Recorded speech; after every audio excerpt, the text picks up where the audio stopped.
¿cómo están? Muy buenas tardes con todos, bienvenidos. La Asamblea Nacional posesionó a los 3 nuevos jueces de la Corte Constitucional en medio de cuestionamientos de la oposición por su cercanía con el gobierno. Jorge, ¿cómo estás? Como siempre es un gusto. El gusto es mío, Giselle, amigos, un abrazo. Alfredo Ruiz inmediatamente fue elegido como nuevo presidente del organismo y nosotros vamos a comenzar esta emisión con esta noticia. Ante el Pleno de la Asamblea Nacional, 3 personajes cercanos al gobierno son oficialmente las nuevas figuras de la Corte Constitucional en este primer proceso de renovación parcial. Se trata de Francisco Butiñá, Roxana Silva y Pamela Martínez. Esta cercanía es la que no sorprende pero preocupa a la oposición. Le deberá gratitud eterna al presidente, servilismo absoluto. Siendo así, ¿cuál es la expectativa de la Corte? Ninguna. De esta Corte ninguna. Aunque para el oficialismo la estrecha amistad no choca con la debida transparencia de un juez. O sea, por ser amigo del presidente no pueden ganar. ¿Quién lo ve feo? Si ganan el concurso, si es que ellos reúnen los requisitos, está bien y felicitaciones por el cargo al que van a desempeñar. Lo cierto es que en acto seguido los jueces de la Corte se convocaron a sesión y el acuerdo unánime terminó con la elección de Alfredo Ruiz como presidente y Pamela Martínez como vicepresidenta. Únicamente el electo presidente Alfredo Ruiz aceptó preguntas de la prensa y, claro, respondió a la preocupación por la presencia de jueces amigos del gobierno.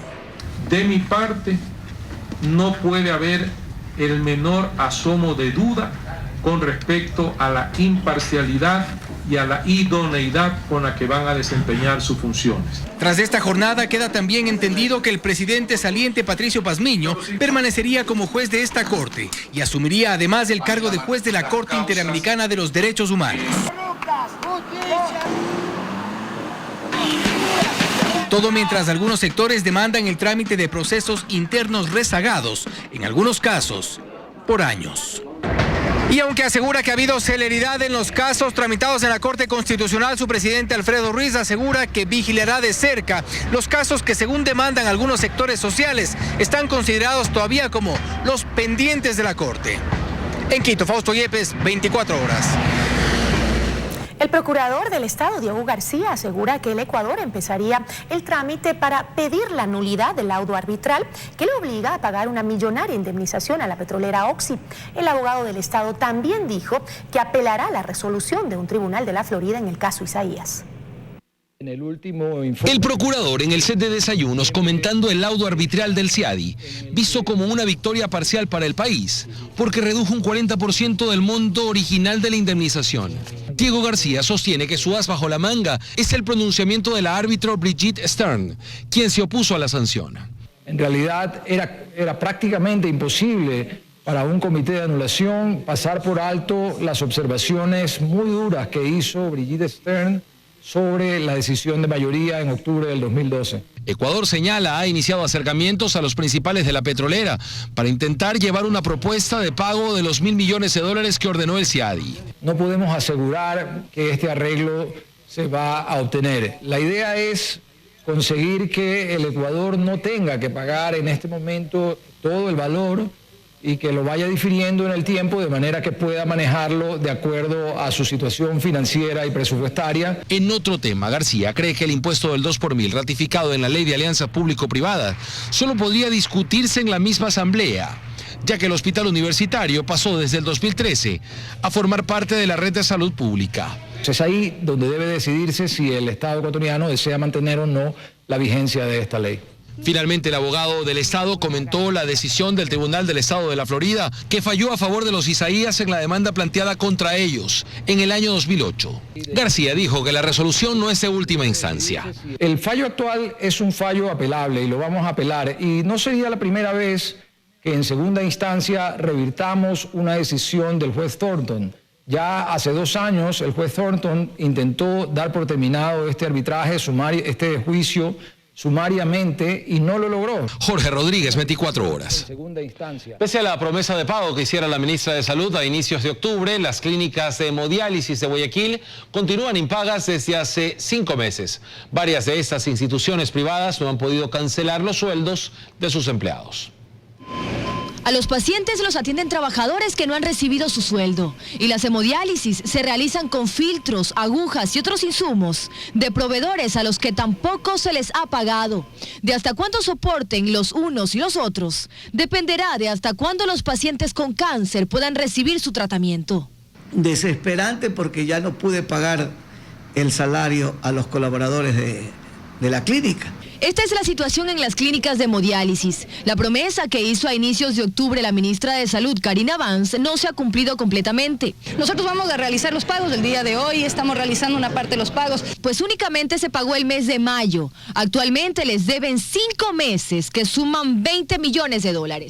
Este propietario de una clínica donde se atiende alrededor de 200 pacientes por mes, hasta ahora ha solventado la situación con préstamos de la banca privada. El banco privado con el que hacía mis operaciones me cerró un factoring, me negó un factoring. A uno de sus proveedores le debe $460,000 y necesita otros $60,000 para pagar los salarios. Las cuentas son tan altas porque el tratamiento es costoso.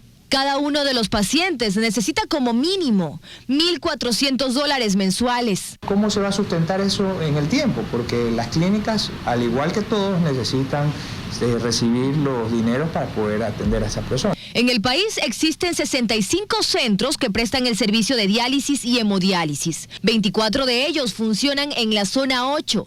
En el Ministerio de Salud nos informaron que en los próximos días les abonarán el pago de otros 2 meses, es decir, de junio y julio, quedando pendiente aún agosto, septiembre y octubre, pero la preocupación de los propietarios de las clínicas va más allá, pues aseguran que no tienen un contrato que garantice que esta historia no se repetirá. Y se ven frente a medidas cautelares que solicitó la ministra de Salud, que los obliga a seguir dando el servicio. Dayana Monroy, 24 horas. Quito celebra el Día del Artesano con una marcha en la que participaron 5.000 artesanos que solicitan ayuda para poderse capacitar. El gobierno sostiene que aún tiene una deuda pendiente con este sector, por lo que propone una nueva ley. Los artesanos se tomaron las calles de Quito. Es que este 5 de noviembre se conmemora el Día del Artesano Ecuatoriano. Marcharon desde el Arbolito hasta la Plaza República en el centro de la capital. También caminaron porque quieren más apoyo a sus emprendimientos. Muy importante que cada año nos sigan preparando más. Queremos difundir la riqueza de nuestra tierra, Villarón. El gobierno, a través del Ministerio de Industria, sostiene que existe una deuda de años con este sector. Han pasado muchos años para lograr el consenso de lo que debería ser el marco normativo más adecuado y de vanguardia. La Ley de Defensa del Artesano cumple 62 años. Sin embargo, el gobierno y la Junta ya tienen una nueva ley para los artesanos. Para fortalecer e incentivar el desarrollo de la actividad artesanal que conjugue su innata vocación productiva con el rescate y recuperación de los valores culturales de nuestro pueblo. Con la nueva ley estaremos en condiciones de renacer hacia la producción que rendirá con creces beneficios al país. A la Feria Artesanal del Conocimiento que se formó en la plaza también llegó el ministro de Trabajo y el vicepresidente de la República. Glass recalcó que el apoyo del gobierno continuará con mejores condiciones. Hacerlo con más calidad, hacerlo con mayor eficacia y con mayor eficiencia. En Ecuador se registran alrededor de 1 millón de artesanos. En Quito, Andrea Samaniego, 24 horas. 123 estudiantes forman parte del grupo de alto rendimiento. Los jóvenes obtuvieron los puntajes más altos en el último examen nacional para la educación superior y ahora pueden acceder a becas en el exterior y dentro del país.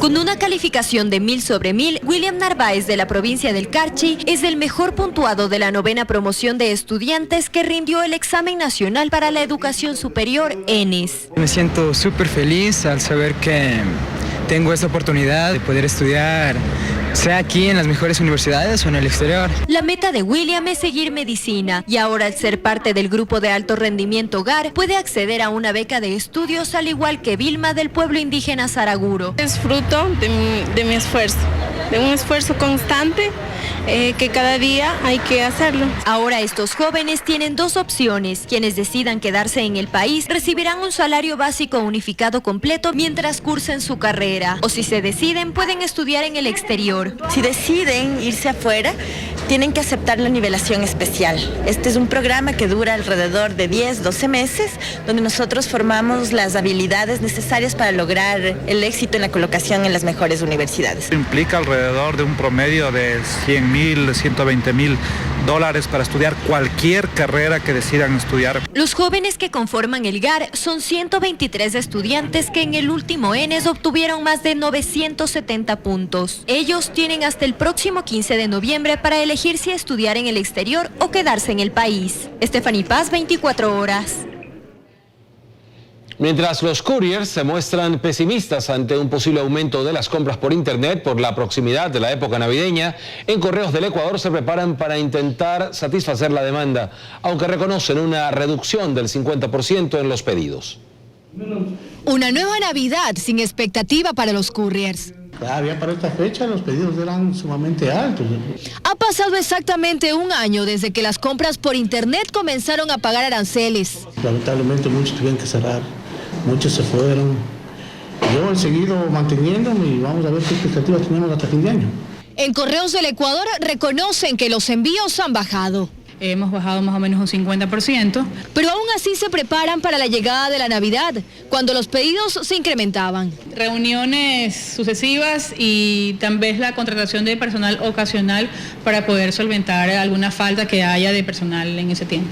El panorama en los couriers es este. Esas ventas que a finales del 2014 habían caído por los aranceles, subieron un 10% conforme los familiares de migrantes comenzaron a inscribirse. Para ellos sí, beneficiarse del 4x4.